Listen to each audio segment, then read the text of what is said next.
You ever get yourself stuck on a stitch concept and you go and run over to, well, I don't know if you run, but I really don't, but can you tell? Full figured.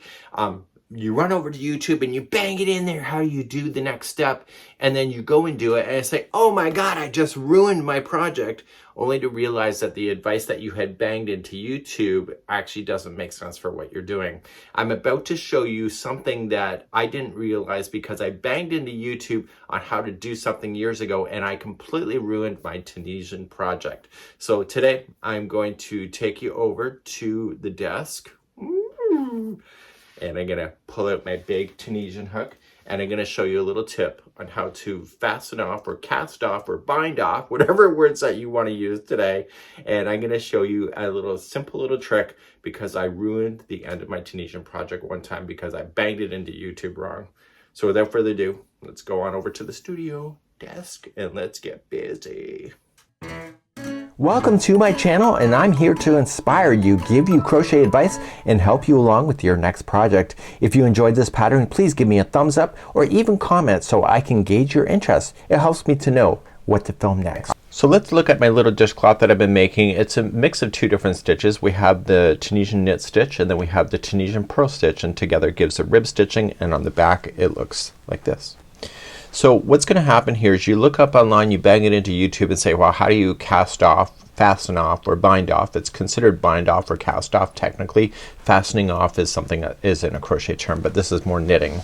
So you look it up and you say, oh, okay, I just got to grab these verticals and I just got to go in and then I just yarn over and then I pull through and I work my way all the way across. And what you're going to notice immediately once you start doing this is like, gee, that doesn't look what it's been doing before. And then I'm gonna do this one, and what I'm doing is that I'm breaking the pattern apart by doing that.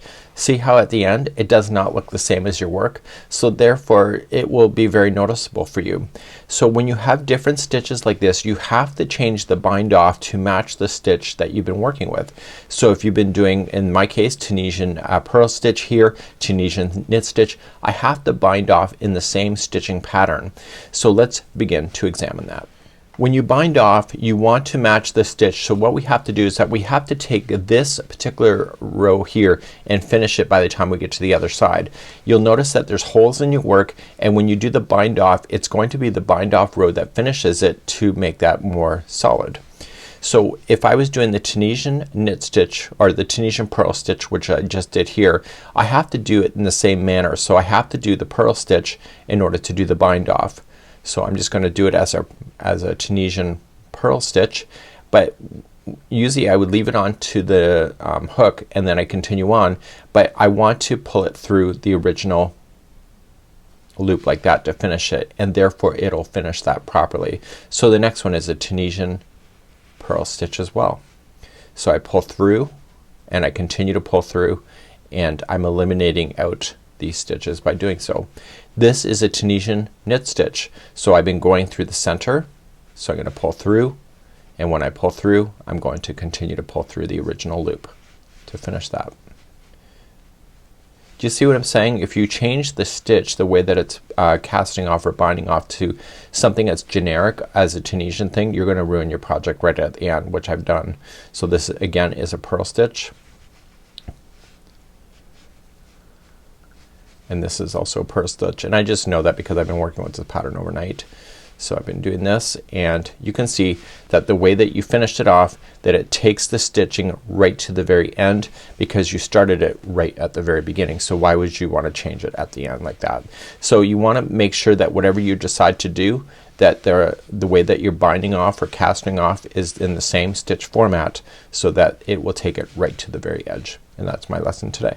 So I'm finishing my edge right to the very end, and what you're going to need to do is to use your tapestry needle in order to secure in any of the loose ends that you do have, and you want to do that in a nice way, and you want to favor the back side of whatever your project is. In this case it's a dishcloth. So I go right into the end like I normally would and just pull through and through, and then that's the end of the journey.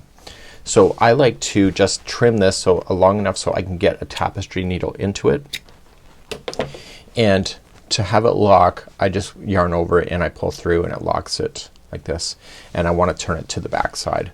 So what I'm going to do is with a tapestry needle is that you want to drag it through the stitch work. Now when you drag it through, the best option to do is to drag it through the plies itself. If you go between the strands, it will naturally fall out, but if you can literally just take your needle and just patiently just split a ply apart like that and just keep on the back side. So I don't want you to ever see this needle going through the front side of the work. Just stay within the plies. So if you turn it around, you should never see that needle. So you want to go through, and when you pull on it, don't change the shape of it, just pull on it tight and then go through a slightly different path. And again, the more plies that you can break apart, and even if you break apart the ply that has gone over there, that's even better. Right?